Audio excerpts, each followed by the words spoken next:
Welcome back to Media7, where I'm talking about the role and responsibilities of the critic with Graham Reid, Geraldine Johns and Richard Carrington.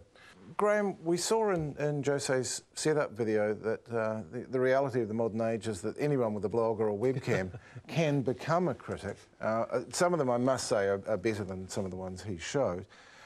What do you make of that? Are any of them any good? Well, you say they become a critic. I think they can have an opinion, and the opinion goes out into the world. I would separate that from what I think the role of the critic is. That's an entirely different thing.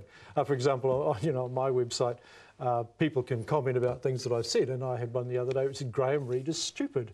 And I thought, well, that's not news. What we need to know is something more than that. Why am I stupid? Please, let's articulate this. And that in itself was a response to a review, wasn't it? Yeah, and it wasn't even an unfavourable review. I was not, overly enamoured with the new Phoenix Foundation album, and apparently Graham Reid is stupid because he's not. So, that's the level at which much of this operates. That said, however, I think there is a trend coming through, and we can see this quite clearly.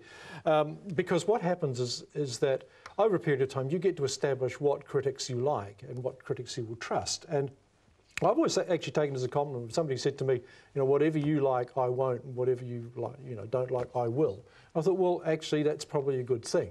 You know where to trust me and where not to trust me. Perfect. And so that is established over a period of time.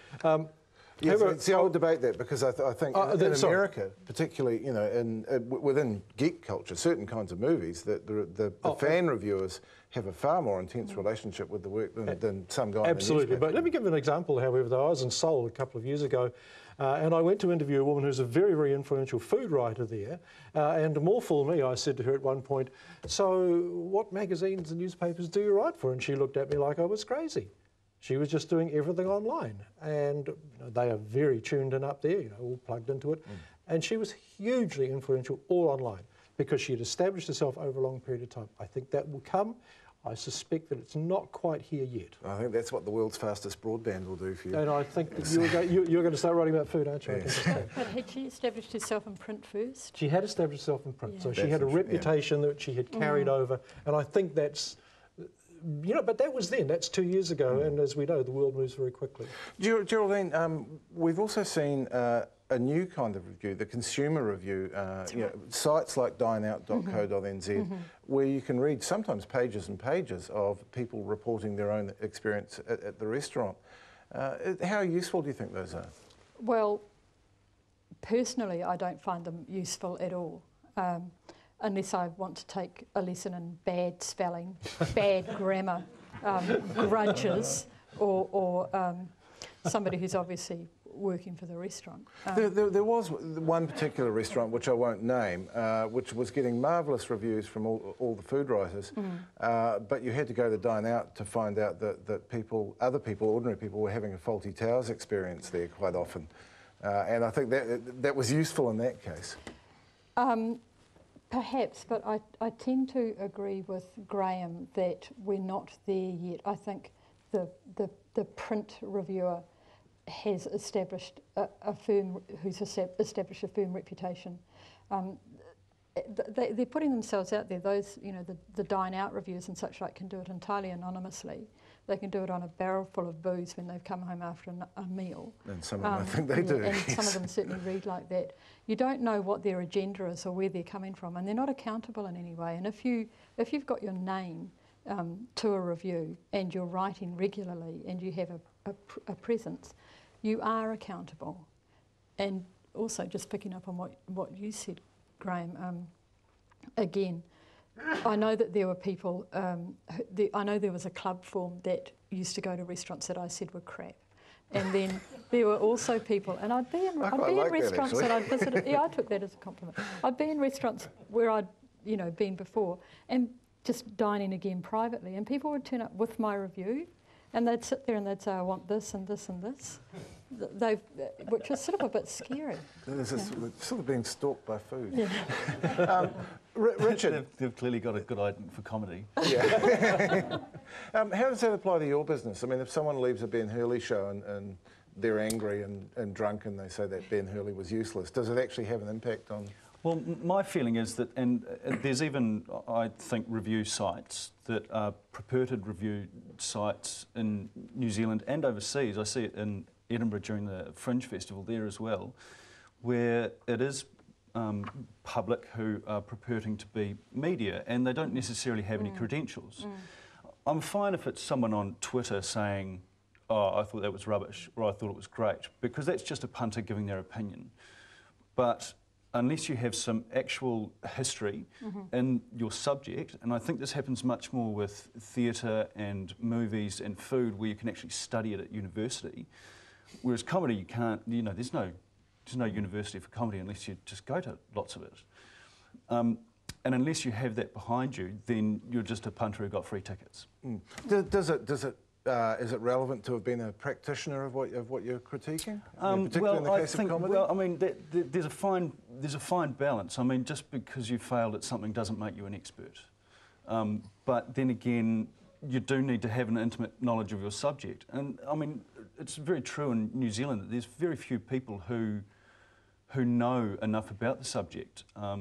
And we're seeing it now where there's a lot of critics out there for the 3 weeks of the comedy festival, but they won't go and review comedy the rest of the year. And I think they need to do that in order to learn their subject and to learn their... Yeah, or perhaps one day we will have specialist comedy reviewers, and everyone who reviews TV will actually like television. Indeed. So thank you all. Australia's annual Logie Awards for television can be relied upon for bad behaviour. This year it was the tweeting. Although guests have been asked to stay off Twitter during the ceremony, comedian Will Anderson regaled his 30,000 Twitter followers with rude jokes about presenters and fellow guests. And Melbourne Age columnist Catherine Devaney has been sacked for tweeting that she hoped Bindi Irwin, daughter of the late Steve Irwin, got laid on the night. Bindi Irwin is 11 years old. But as Sarah Daniels' Take Two shows, all this ain't got nothing on the GOFTers. Logies, schmogies, bogies. Australia may have its red carpet swankery. It is television's night of nights. It is. It's the 2010 TV Week Logie Awards. But here in New Zealand, we too have a fine heritage of glittering TV award ceremonies. Here, this is certainly a nuclear-free zone, but not a talent-free one. Except perhaps that one time, that night at the GOFTers back in 1987, where we dazzled for all the wrong reasons. I mean, wouldn't you be nervous with this suit? 1987. The New Zealand stock market crashed. We won the Rugby World Cup for possibly the last time, and the GOFTer Awards turned to custard. You know, I can't do much with these gloves on. Michael Jackson must have had this problem. The GOFTer Award itself looked like fake foliage from the $2 shop. And presenters Lisa Gibbons and Nick Nolan tried their best to impersonate a couple of loaves of garlic bread. And the winner is... Peter Smith, RP the Quieted! At least there were no cringe-worthy speeches, because if you won an award, you simply weren't allowed to walk to the podium and accept it. And we're proud to announce that the winner is Matt Bokit. And unfortunately, we're running a bit short of time, so we'll get that award to Matt later on. the winner is Wild South Swan Lake. Congratulations. We don't have time to present the award and have a speech, but we'll get the award there later. Murray Ball, Tom Scott, Foot Rot Flats. What are you doing, Tom? Sit down. The GOFTers were broadcast live, and well, you could kind of tell. Yes, ladies and gentlemen, it's live television. This is proof.